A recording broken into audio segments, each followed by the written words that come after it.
আমার পেছনে যে এই যে স্থাপত্যটা দেখতে পাচ্ছেন, এটি মুর্শিদাবাদের অতি প্রাচীন এক মসজিদ, যেখানে আমি এখন আপনাদেরকে নিয়ে এসেছি।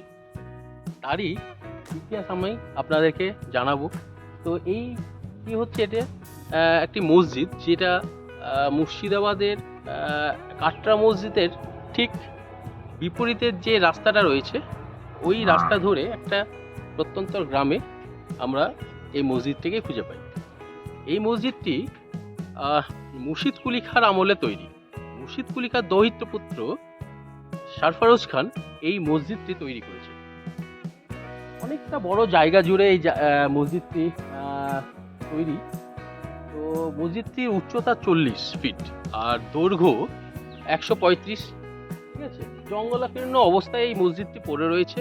মসজিদটির রক্ষণাবেক্ষণ হয় না দেখেই যা বুঝতে পারছি। তো এই মসজিদটি আজকে আমার ভিডিওর গন্তব্য, যা আপনাদেরকে আমি এই মসজিদটির সম্বন্ধে ইতিহাস তুলে ধরব। তবে যেটুকু দেখে বুঝতে পারছি, মসজিদটির চারপাশে 4টি মিনার ছিল, যে মিনারগুলো ভেঙে গেছে। তবে মিনারের গঠন রয়েছে, যেগুলো আপনাদেরকে ভিডিও করে আমি দেখাবো। তো সঙ্গে থাকুন, ভিডিওটি পুরোটা দেখুন, ভালো লাগবে। চলুন দেখে নিন। নমস্কার, আমি সোমেন। আপনার সময় আমার গল্পের চ্যানেলে আবারও চলে এলাম মুর্শিদাবাদের ঐতিহাসিক দর্শনীয় স্থানের ঐতিহাসিক গল্পের সঙ্গে। আজকের আমার এই ভিডিওতে এই স্থানের নিদর্শনের সঙ্গে অনেকটা মুর্শিদাবাদের কাটরা মসজিদের মিল খুঁজে পাবেন। কেননা এই মসজিদটির গড়নের সাথে মুর্শিদাবাদের কাটরা মসজিদের গঠন প্রণালীর মিল রয়েছে। বলা বাহুল্য, মুর্শিদাবাদের কাটরা মসজিদটি যদি মুর্শিদ কুলি খাঁর নিদর্শন হয়ে থাকে, তেমনি এই নিদর্শনটিও কিন্তু মুর্শিদ কুলি খাঁরই বংশধরের নিদর্শন। হ্যাঁ বন্ধু, এই ইমারতটিও একটি মসজিদ, যার নাম ফৌতি মসজিদ বা ফুটি মসজিদ, যা মুর্শিদ কুলি খানের নাতি তৈরি করেছিলেন 1740 খ্রিস্টাব্দে। এই পুরাতন ফুটি মসজিদটি মুর্শিদাবাদের কুমারপুর অঞ্চলে অর্থাৎ হাজারদুয়ারি প্রাসাদ থেকে প্রায় 3 থেকে 4 কিলোমিটার দূরে অবস্থিত। আর সেই ঐতিহাসিক ইমারতটি আজ কীরকম পরিস্থিতিতে পড়ে রয়েছে, সেইটি আপনাদের সামনে তুলে ধরব বলেই আজকের আমার এই ভিডিও। চলুন মসজিদটি পুরোটা ঘুরিয়ে দেখাই আপনাদের।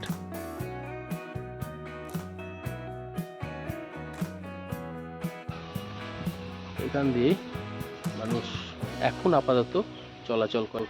এই এই রাস্তা দিয়ে আমি এসেছি, এই রাস্তা দিয়ে এসে এই রাস্তা দিয়ে ঢুকেছি। একটি দরজা, ঠিক আছে, যেটা দিয়ে আমি উপরে উঠবো। তার পাশেই এই পোর্শনেই এই পোর্শনেই আরেকটি দরজা আছে, যেটা জঙ্গল হয়ে গেছে, আমি ওখানে গিয়ে দেখাতে পারছি না। ওখানে আরেকটি দরজা আছে, ওই ডিস্টেন্সেই, ঠিক আছে, আরেকটি দরজা আছে। তো মেনলি এই মসজিদে ঢুকতে একটি, দুটি আর তিনটি দরজা আমরা দেখতে পাচ্ছি। যে এই যে দরজাটা দেখতে পাচ্ছেন, এই একটি দরজা। তারপরেই আমরা কিছুটা এগিয়ে গেলেই আরেকটি দরজা দেখতে পাবো।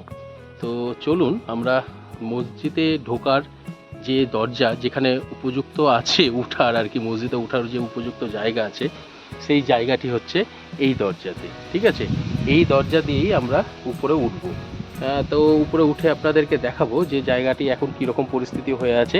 তো এই যে দেখতে পাচ্ছেন কি পরিস্থিতি, যে এই রকম অবস্থা দিয়েই আমাদেরকে উঠতে হবে। এই বিপদসংকুল অবস্থায় হয়ে আছে, যে জায়গা থেকে আমাদেরকে উঠে আমাদেরকে উপরে উঠে ভেতরটা আপনাদেরকে দেখাবো।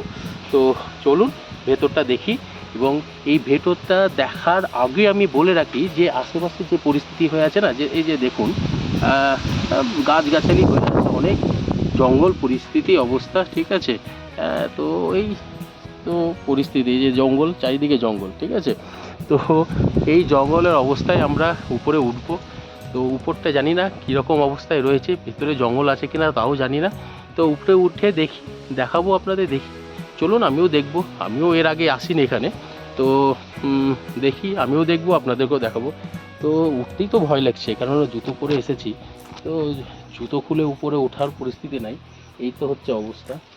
এই মসজিদটির ভেতর পোর্শন দেখানোর আগেই আমি আমার দর্শক বন্ধুদের জানার উদ্দেশ্যে বলে রাখি, ইতিহাস সাক্ষী রয়েছে যে এই মুর্শিদাবাদ তথা বাংলার প্রথম স্বাধীন নবাব মুর্শিদ কুলি খাঁর শাসনকালের পর তার জামাতা সুজাউদ্দিন বাংলার সিংহাসনে বসেন।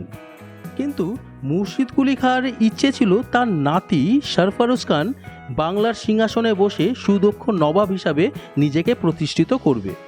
যথারীতি সুজাউদ্দিনের মৃত্যুর পর তার পুত্র সরফরোজ খান অর্থাৎ মুর্শিদ কুলি খাঁর নাতি বাংলার মসনদে পরবর্তী নবাব হলেও দাদু মুর্শিদ কুলি খাঁ ও পিতা সুজাউদ্দিনের মতন সুদক্ষ নবাব হয়ে উঠতে পারেনি, যার ফলস্বরূপ নবাবী নিয়ে নতুন করে দ্বন্দ্ব শুরু হয় আলীবর্দীর সঙ্গে।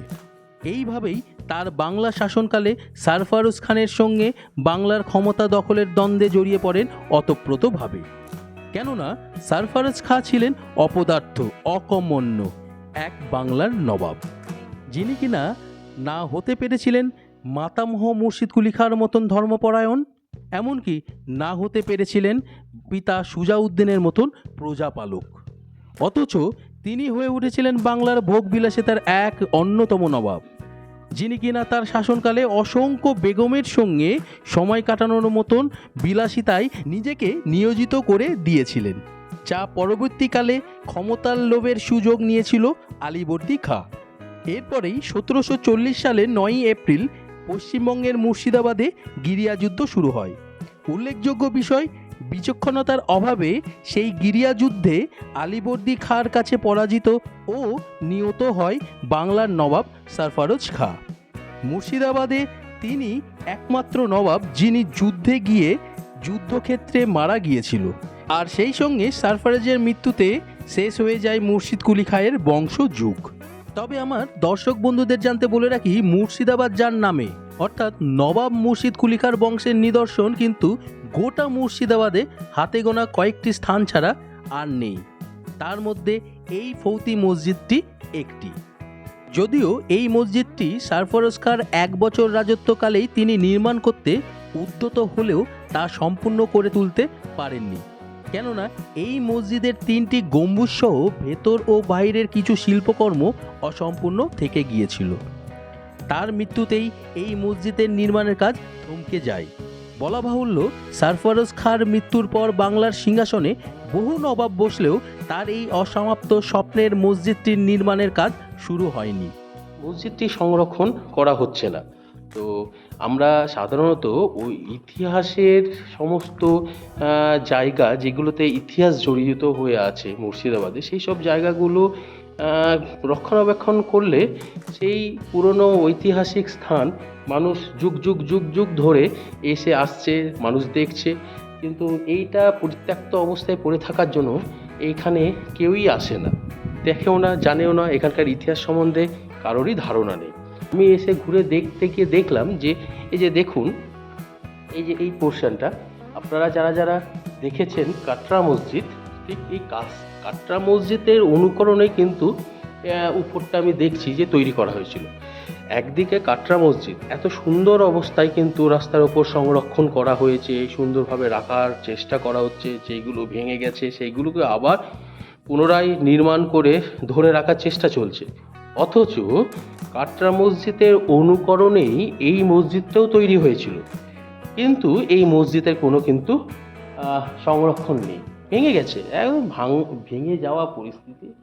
হ্যাঁ, এই সামনেই দেখবেন, এই যে দেখাচ্ছি, এই যে এই যে গিয়ে উপর থেকে ভেঙে গিয়ে পড়ে আছে এই জায়গাটা।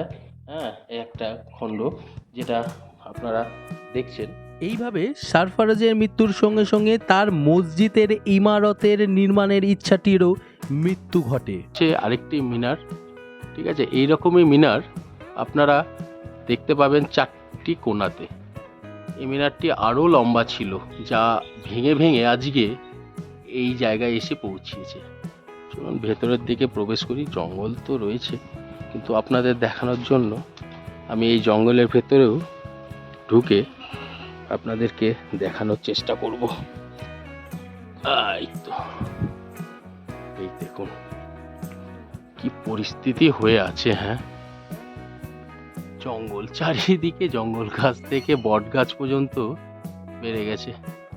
এই ইমারতের ভেতর থেকে বট গাছ বেরিয়ে গেছে। ইমারতটি কিছু নেই, এই আর কি ভালো লাগছে দেখতে যে হ্যাঁ সেই সময়কার একটা স্থাপত্য, যা আমাদের প্রজন্ম এবং পরের প্রজন্ম যদি যত্ন নেয় তাহলে পরের প্রজন্মও দেখতে পারবে। হ্যাঁ, না হলে আমাদের প্রজন্মটাই দেখবে আস্তে আস্তে ভেঙে যাচ্ছে। তো আমরা যা দেখতে পাচ্ছি সামনের দিন হয়তো এইটুকু অবশিষ্ট আর থাকবে না।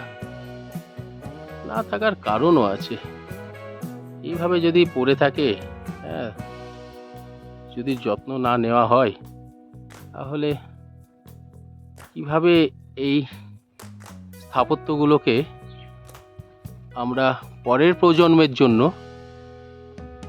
ধরে রাখবো বলুন, তাই না? সামনের দিকে আর একটু এগাই।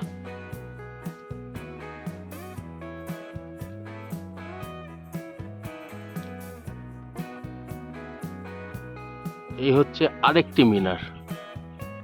আমরা দুটো মিনার দেখলাম, ও পাশে আরো মিনার রয়েছে যেটা দেখিয়েছি আপনাদেরকে। তাহলে বন্ধুরা, মুর্শিদাবাদের এই ঐতিহাসিক স্থানের ইতিহাস শুনে ও দেখে আপনাদের কেমন লাগলো অবশ্যই কমেন্টস করে জানাবেন। আর ভালো লাগলে অবশ্যই 5টা মানুষের কাছে শেয়ার কিন্তু হওয়া চাই। তাহলে আজ এটুকুই থাক, আবার আসিব ফিরে অন্য কোনো দিন অন্য কোনো নতুন স্থানের গল্পের সাথে। ধন্যবাদ।